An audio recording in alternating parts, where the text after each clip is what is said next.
ఓం శ్రీ గురుభ్యో నమ. శ్రీ లలిత త్రిశతి నామము. ఈనాటిది హాకిని అనబడే దేవత స్వరూపము. పరమాత్మ యొక్క అంశాలు ఇవన్నీ గుర్తుపెట్టుకోండి.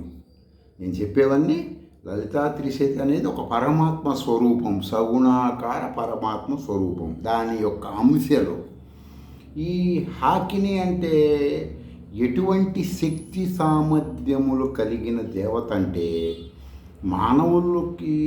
మానవుడి యొక్క సర్వ పాపములు నాశనం చేసే శక్తి.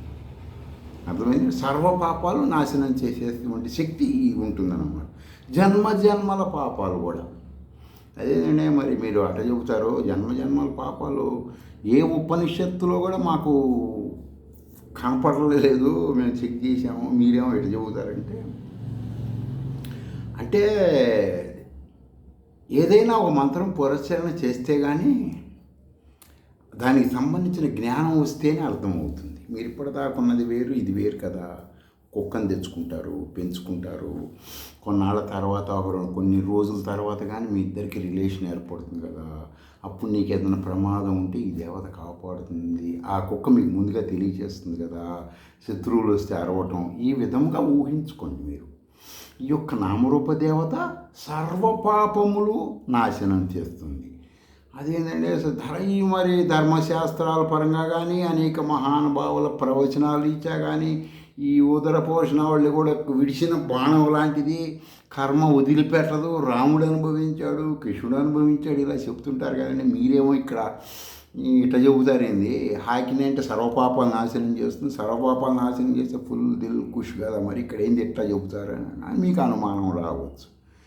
కానీ మరి శృతి ప్రామాణికమైనటువంటి ఆమ్నాయ సమామనాయ షడామ్నాయ పరంగా, ధర్మశాస్త్రాల పరంగా, దర్శన శాస్త్రాల పరంగా మీకు నేను సత్యమే చెప్పాలి కదా. అసత్యం చెప్పడానికి కుదరదు కదా. మీ సొమ్ము బావిలో నీళ్ళలాగా నేను తోడలేను కదా. మీరు ఎక్కడెక్కడో ఉంటారు, వింటం వరకే చూస్తారు, కాబట్టి నేను చేయలేను కదా. కాబట్టి ఇది సత్యమే అంటున్నా నేను. ఎట్లా సత్యం? పాపాలు పోతాయి కానీ ఎట్లా సత్యం? సరే చెబుతాయినండి. సరే, శృతి ప్రామాణికముగా పాపనాశిని ఎట్లా? అయ్యా ఓ మహానుభావులారా, ఏ మానవుడైనా సరే, ఈ భూమి మీద ఉన్న మానవులందరిలో ఏ మానవుడైనా నేను ఇప్పుడు వివరిస్తున్న ప్రకారం మీరు ఆలోచన చేయాలి. అర్థమైందండి? నేను చెప్పిన ప్రకారం చేస్తేనే మీకు ఇది అర్థమవుతుంది, లేకపోతే అర్థం కాదు. శ్రీ విద్యా శృతి ప్రామాణిక పురస్చరణ చేసిన వాళ్ళకి వివరించవలసిన అవసరం ఉండదు. పాపనాశనములు ఈ నామరూప దేవత చేసేది సత్యమే. ఏదైనా శృతి ప్రామాణిక శ్రీ విద్యా మంత్రం పురస్చరణ చేస్తేనే మీకు తెలుస్తుంది. అప్పుడు చెబితే సరేలేంటంటే ఎట్లా తెలుస్తుందండి? అప్పుడు మాకు ఏదైనా పురస్చరణ చేస్తే మాకు ఎట్లా తెలుస్తుంది అంటే, అప్పుడు ఆ మానవుడిలో పశు భావన తగ్గి అప్పుడప్పుడు పురస్చరణ అయిపోగానే పశుభావం తగ్గుతుంది. తగ్గిన తర్వాత రోజు మంత్ర సాధన చేస్తుంటే అప్పుడప్పుడు వాడికి మంత్ర సాధన కాలములలో నేనెవరిని అనే ఆలోచన ప్రారంభమవుతుంది. అప్పటిదాకా పురస్చరణ చేయనంత వరకు ఏది విన్నా, ఏది చూసినా, రమణ మహర్షి వచ్చిన వాటేసుకున్నా నీకు రాదు జ్ఞానం. సాక్షాత్తు శంకరాచార్య వారు, రామానుజాచార్య వారు, మధ్వాచార్య వారు ముగ్గురు వచ్చి చెప్పిన మానవుడికి జ్ఞానం రాదు. ఇక మామూలు వాళ్ళ వలన అవుతుందా? అవదు కదా.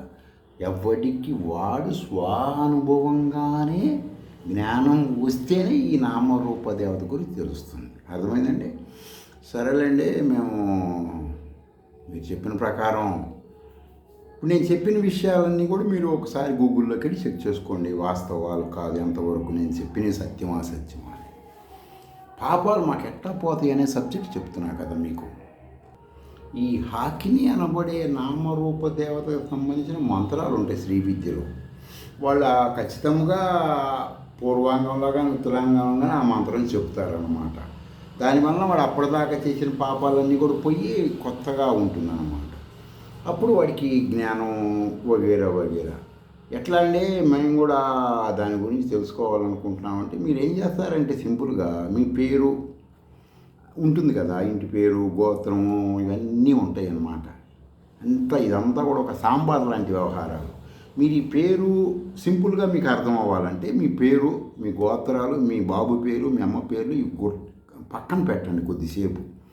పెట్టిన తర్వాత మీరు ఒక మనిషి అని ఒక మనిషిని, ఒక జంతువుని, ఒక సింహం, ఒక పులి, ఒక కుక్క, ఈ పేర్లు ఉండి కుక్క, సింహం, పులి, మనిషి అని అది కూడా పక్కన పెట్టాలన్నమాట. పెట్టిన తర్వాత మీరెవరు, అప్పుడు మీకు మంత్రసాధన చేసి ఉంటారు కదా, మీకు ఆ ప్రశ్న రాగానే ఏమని వస్తుందంటే 7 ధాతువులతో కూడినటువంటి శరీరాన్ని నేను కాదు అని అప్పుడు మీకు అర్థమవుతుంది. మీరు ఒకటి చెబుతాను, మిగతాయన్నీ మీరు చెక్ చేసుకోండి. 7 ధాతువులు అంటే ఏంటి గూగుల్లోకి వెళ్ళి చెక్ చేసుకోండి. అప్పుడు మీరు 7 ధాతువులతో కూడినటువంటి శరీరం నేను కాదు కదా, ఫలానా ధాతువులు ఫలానా దానికి పనిచేస్తాయి, దట్స్ ఆల్. తర్వాత శబ్దము, స్పర్శ, రూప, రుచి, వాసన అంటే ఏంటండి శబ్దం ఏంది? ఇప్పుడు ఎవరో ఒక ప్రవచనకారుడు చెప్పాడు, బాబు నువ్వు మందపల్లి పో, శనీశ్వరుడు మీద నూనె పోయి నీకు పట్టిన దరిద్రం పోతుంది, అది ఇదని చెప్పాడు. అది శాస్త్ర ప్రామాణికమా కాదా అని వెరిఫికేషన్ చేసుకొని చెయ్యాలి. ఏ శృతిలో అన్న ఉన్నదా లేదా అని.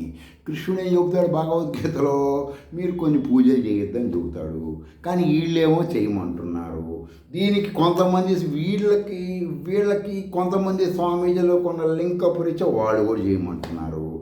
ఎట్లా? ఈ సౌండ్ కరెక్టా కాదా? సరే పక్కన పెట్టండి. ఆ శబ్దం నేను కాదు కదా, ఆ శబ్దం అది ఎవరికో చెప్పారు. నా శరీరంలో నా చెవులు వింటున్నాయి, దట్స్ ఆల్. శబ్దం. స్పర్శ అంటే ఏంటి? ఇప్పుడు నేను మీకు అలంకారం కోసం కొన్ని చెబుతున్నా, అవి సత్యంగా భావించవద్దు. ఒక పెళ్లి చేసుకున్నారు భార్యాభర్తలు ఇద్దరు, వాళ్ళకి నైటు గదిలో శోభనానికి పంపిస్తున్నారు. ఒకరినొకరు ముట్టుకోగానే వాళ్ళు అసలు ఎలా ఉంటారంటే అబ్బో ఆనందడోలికల్లో ఉంటారు. సపోజ్ ఆ టైంలో ఆ పెళ్లి కొడుక్కి కొన్ని హెల్త్ ప్రాబ్లమ్స్ వచ్చి వాంతులు విరోచనాలు పట్టుకున్నాయి అనుకోండి, వాడిని హాస్పిటల్లో చేరుస్తారు, వాడికి సిలియన్లు పెడుతుంటారు. ఒక వారం పాటు అక్కడే ఉన్నాడు అనుకోండి, వారం పాటు వాషన్స్ అయినట్టే, మోషన్ని సిలియన్ పెడతాడు, నీరసం ఉంటాడు. ఏం మాత్రం స్పర్శ. అప్పుడు వచ్చి భార్య చెయ్యేసింది అనుకో, వీడికి ఏ ఫీలింగ్స్ రావు. అంటే ఏంటి? ఫీలింగ్స్ నీవి కాదు, తీసుకుంటున్న ఆహారం నుంచి వస్తూనే అర్థమవుతుంది కదా. ఇది ఊహించుకుంటే సరే. రూపం అంటే ఏంటండి? నువ్వు చలికాలం ఒక మంచి ఒక దేవదాసు లాంటివాడు వెళ్తున్నాడు, ఎవరో ఒక అమ్మాయిని చూశాడు, వాడు చూడంగానే వాడికి కొన్ని బాడీలో కలుగుతుంటాయి కదా, అదే ఒక వేప చెట్టును చూస్తే కలగట్లేదు కదా. అంటే అప్పుడు నీకు ఆ రూపానికి సంబంధించింది నేను కాదు, ఆ రూపం. తర్వాత చెట్టు అయితే నీకు కలగట్లేదు, మనిషి అయితేనే కలుగుతున్నాయి. అంటే ఇక్కడ ఏదో తేడా ఉంది, ఎక్కడో తేడా కొడుతుంది. రుచి అంటే ఏంటంటే, ఇప్పుడు కందిపప్పు తీసుకున్నారు, మీకు బాగా అర్థం అవ్వాలంటే ఎక్కువ మంది నాన్ వెజిటేరియన్. ఈరోజు చాలామంది గంటలు కొట్టేటువంటి వేషధారుల ఆధ్యాత్మికంలో ఉన్నవాళ్ళు కూడా నాన్ వెజిటేరియన్ ప్రియులు ఉన్నారు. ఇళ్లలో పార్సిల్ తెప్పించుకోవటం అవి రకరకాలు ఉన్నారు పేర్లు. వాళ్ళ గురించి వివరిస్తే బాధ కలుగుతుంది వాళ్ళకి, నాకు కాదు. వాళ్ళందరూ ఏం చేస్తారంటే, మీరు తెచ్చుకున్నటువంటి మొత్తం మాంసం ముక్కల్ని శుభ్రంగా మంచి వేడి నీళ్ళలో ముంచి పంపు దగ్గర శుభ్రంగా కడగండి. కడిగిన తర్వాత తినండి, లేదు పచ్చి మాంసం తిని చూడండి, మీకు అప్పుడు తెలుస్తుంది. అంటే రుచి అంటే ఏంటి? ఉప్పు కారం కలవబట్టి నువ్వు మోసపోతున్నావు, అది వాస్తవంగా లేదు. సరే, తర్వాత రుచి. వాసన అనేది నీకు ఒకవేళ జలుబు చేసినప్పుడు కొన్ని వాసనలు అర్థం కావు కదా, ఎంత ఘాటుగా ఉన్నా మామూలుగా ఉన్నా. అంటే వాసన కూడా సత్యము కాదు. నీకు ఉన్నటువంటి నీకున్న అజ్ఞానం రీత్యా అవన్నీ నీవు అనుభవిస్తున్నావు. అంటే ఏంటంటే వినటము, సూచించటము, చూడటము, రుచి చూడటము, వాసన చూడటం అనబడే సర్వకార్యములు నిర్వహించేది నేను కాదు. నామరూపాలు పక్కన పెట్టేసావు కదా, ఇందాక నీ సోది అంతా పక్కన పెట్టావు కదా. ఇవన్నీ ఎవరు చేస్తున్నారు? What is what? జ్ఞానేంద్రియాలు. అవి కూడా నేను కాదు. మాట్లాడటం, కదలటం, పట్టుకోవడం, విసర్జించటం, సంతానోత్పత్తి చేయటం, నోరు, పాదాలు, హస్తాలు, పాయువు, ఉపస్థయ అంటే కొన్ని అంగముల గురించి అనబడే కర్మ ఇంద్రియాలు కూడా నేను కాదు. ఇవి ఆ పనులు చేసేటువంటి సిస్టమ్ నేను కాదు. శ్వాస తీసుకోవటం అనబడే 5 కర్మలు చేయటం అన్నమాట. ప్రాణ, వ్యాన, సమాన, అపాన, ఉదాన. ఇవి మీరు గూగుల్లోకి వెళ్ళి చెక్ చేసుకుంటే గింగిరా తిరిగిపోయే విధంగా ఉంటుందండి ఓ సబ్జెక్టు మీకు. ఈ ప్రాణాన్ని ఇప్పుడు 5 చెప్పానే, మీరు చూస్తే అసలు మీరు బిత్తరపోతారు. నా బాడీలో ఇవన్నీ ఎక్కడి నుంచి వచ్చినారు బావో అని మీరు ఆశ్చర్యపోతారు. అలాంటివి ఇవి. సరే, 5 ప్రాణవాయువులు నేను కాదు కదా. మీరు ఫస్ట్లోనే ఇవన్నీ మీ శక్తి అంతా పక్కన పెట్టేసినప్పుడు ఇవి ఎవరు చేస్తున్నారు? What is what? ఆలోచించే మనసు నేను కాదు కదా. మనస్సు అనబడే ఒక శృతి ప్రామాణికంగా మనసు అనబడేది ఒకటి, అది ఆలోచిస్తుంది, నేను కాదు కదా.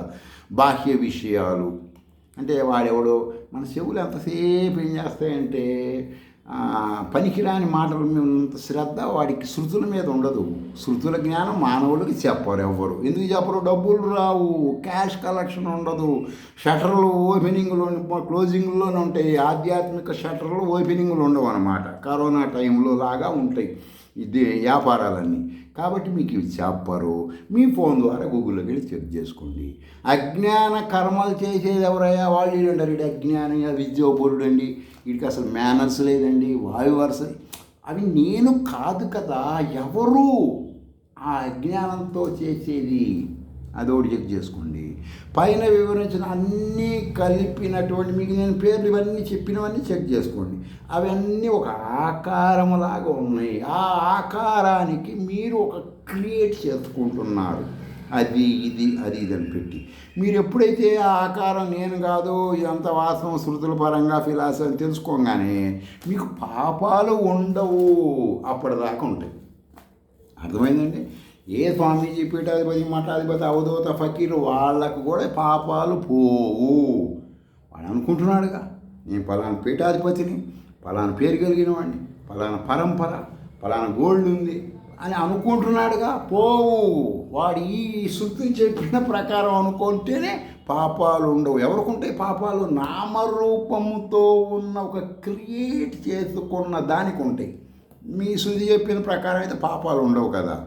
అంతేగాని ఇది సబ్జెక్టులన్నీ ఇవే శృతులు చెప్పే సబ్జెక్ట్ ఇది, వీళ్ళు చెప్పే సబ్జెక్టులు ఇవి కాదు. మిమ్మల్ని ఘోరాతి ఘోరంగా మిమ్మల్ని ఒక ఊబిలోకి దింపుతున్నారు. ఊబి పైన ఏం చదువుతారు అనుకుంటున్నారు వాళ్ళు? మీకు వాళ్ళు మెరుపులు కనపడతాని గోల్డ్ లాగా చూపిస్తారు మీకు. ఊబి గోల్డ్, బంగారం అని మీరు కబక్కని కొద్దిగా రుచి చూద్దామని పెడితే బెల్లం రుచిలాగా ఉంటుంది. కాలు బీటి దిగితే కానీ తెలియదు. వీళ్ళు చెప్పే ప్రవచనాలు మఠాధిపతుల పీట. శృతులలోకి వెళ్తే మీకు అది ఊబి సస్తావు, జాగ్రత్త. లేదంటే ఒకసారి చూడాలంటే బయట చెట్టుకి తాడు నడుము కట్టుకోపో అని చెబుతుంది శృతి. మీరు చెక్ చేసుకోండి ఫోన్లోకి వెళ్ళి నా మాట కరెక్టో కాదో. సరేలేండి చూస్తాంలే అంటే మరి ఇవన్నీ కాదంటున్నారు కదా. మరి ఇవన్నీ కానప్పుడు నేనెవరినండి? మరి మేము బ్రాహ్మణం, కోమటం, కమ్మడం, రెడ్లు, నాయుళ్ళు, మాలమ్మ రకరకాలు ఉన్నాయి కదా. మరి ఇవన్నీ కరెక్ట్ కదా అంటే కాదు. మరి ఎవరివి? చైతన్యాన్ని, విశ్వ చైతన్యములో అంశ. అర్థమైందండి? అది నువ్వు. ఈ మాట శృతులు చెబుతున్నాయి. అర్థమైందండి?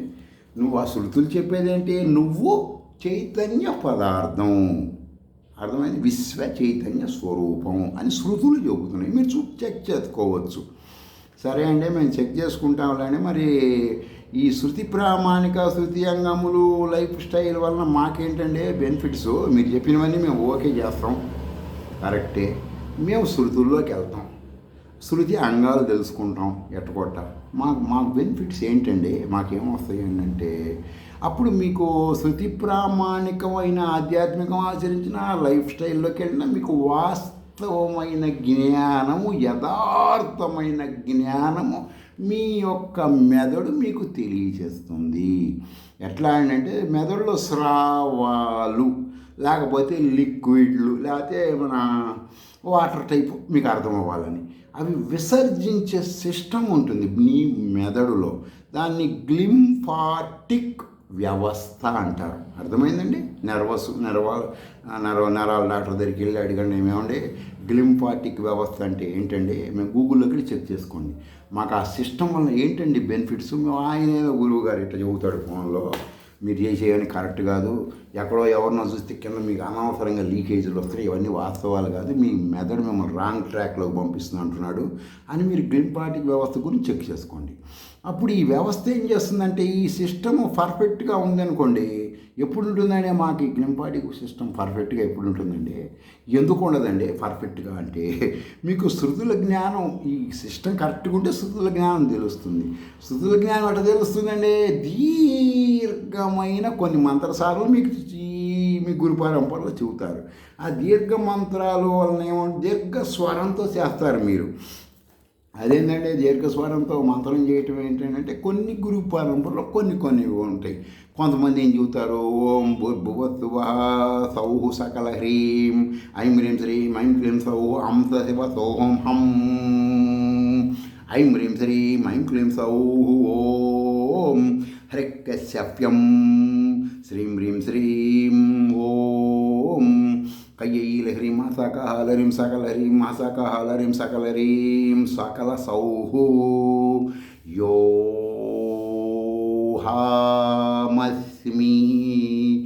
బ్రహ్మాహమస్మి అహమస్మి బ్రహ్మాహమస్మి తత్వమసి బ్రహ్మాహమస్మి హంససోహం బ్రహ్మాహమస్మి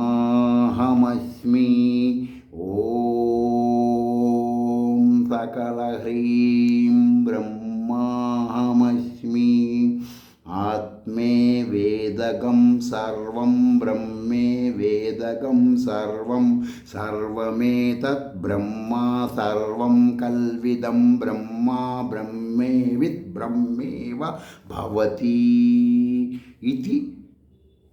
ఆ విధంగా దీర్ఘస్వరంతో తీసినప్పుడు కొన్ని గురు పరంపరలో రకరకాలు ఉంటాయి. నేను ఊరికే ఒకటి చెప్పాను అన్నమాట.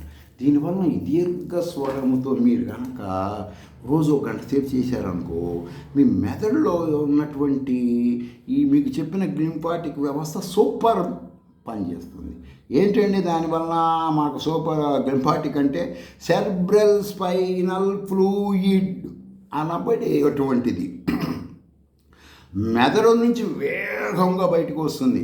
ట్యాప్ తిప్పుతావు, స్లో పంపు వాళ్ళు పెద్ద లావుదారు వచ్చే తిప్పుతుంది చూడండి, లావుదారు తిప్పిన ఎట్లా వస్తుందో పంపులు, ఆ విధముగా సెర్బ్రల్ స్పైనల్ ఫ్లూయిడ్ బయటకు వస్తుంది. అదేనండి మాకు అది వస్తే మాకేంటండి బెనిఫిట్. మీరు నేను చెప్పినట్లు వాటి పేరులో బెనిఫిట్స్ అన్నీ చూసుకోండి గూగుల్లోకి వెళ్ళి. అప్పుడు శృతి ప్రామాణిక శ్రీ విద్యామంతర సాధన వలన అది బయటికి రావటం వలన జంతు ప్రపంచం నుంచి సపరేట్ అయిపోతాడు మానవుడు. అర్థమైందండి? అది అసలు జెన్యున్ ఆధ్యాత్మికం అంటే అది. అర్థమైందండి? అంతేగాని నేట ఆధ్యాత్మికం కాదండి. సరే, శృతి ప్రామాణికమైనటువంటి అప్పుడు ఆ లైఫ్ స్టైల్ వల్ల ఈ బెనిఫిట్స్ వచ్చినప్పుడు ఏం జరుగుతాయంటే, మాకు ఇవన్నీ మీరు చెప్పినవన్నీ జరిగితే అంటే చెక్ చేసుకోండి అయ్యా. మీ ఫోన్ ఉంది, వాడెవడో చెప్పాడు గొడు కొట్టించుకున్నాం, ఈడెవడో చెప్పాడు వచ్చేసి ఇవి ఎందుకయ్యా, ఆ జంతువుల కొమ్ములొడ్లు తిన్నామండి, ఈ కిస్మిసులు గాడిద రకరకాలు ఎందుకయ్యా మీకు ఇవి? శృతులు చెప్పాలి కదయ్యా. శృతులు చెప్పని ఎందుకు చేస్తున్నారు మీరు? మీ ఫోన్లు ఉన్నాయి కదా, ఒక గంట సేపు కేటాయించుకుంటే మీకు తెలుస్తుంది కదా. ఆలోచించండి, బుద్ధి ఉపయోగించండి. సరే ఉపయోగిస్తామండి. మీరు చెప్పిన చేయటం వల్ల ఏంటి మా పాపాలు పోతాయి. పాపాలు పోతే ఏమవుతుందండి? ఎండార్ఫిన్లు విడుదలవుతాయి మీ మెదడులో నుంచి. అర్థమైందండి? ఎండార్ఫిన్ విడుదలైతే ఏమవుతుంది? డోపామైన్ హార్మోన్స్ స్థాయి పెరుగుతుంది. దీనివలన మాకేంటంటే బెనిఫిట్స్ అంటే, మంచి యవ్వనంలో ఉన్నవాడు ఒక్క స్త్రీతో శృంగారం చేసే ఫీలింగ్ ఎలా ఉంటుందో, ఆ చెయ్యకపోయినా ఏం చేయకుండా కూర్చున్నా ఆ ఫీలింగ్స్ వస్తూ ఉంటాయి అన్నమాట. అంత హ్యాపీనెస్ అన్నమాట. కాబట్టి మీరు అందరూ చేయవలసింది ఏంటంటే, నా మాట వినవద్దు. నేను చెప్పినవి సత్యమా అసత్యమా మీ ఫోన్ ద్వారా చెక్ చేసుకోండి. ఏ ప్రవచనాలు, ఏ మఠాధిపతి, ఏ పీఠాధిపతి, ఏ అవధూత, ఏ బాబా, ఏ ఫకీరు చెప్పినా ఆ చెప్పిన ఆధ్యాత్మికం శృతులలో ఉండాలి. శృతి అంగములు అంగీకరించాలి. ఎవడి ఫీలింగ్సో మీరు ఆచరిస్తున్నంత కాలం పశుభావన నుంచి బయటికి రాలేరు. మీరు ఒక మహోన్నతమైన మహా చైతన్య అంశ అని అప్పుడు తెలుస్తుంది. శృతుల్లోకి వెళ్తే మీరు ఆచరించకపోయినా తెలుసుకోండి. తెలుసుకోవడం వల్ల బెనిఫిట్స్ వస్తాయి. స్వస్తి.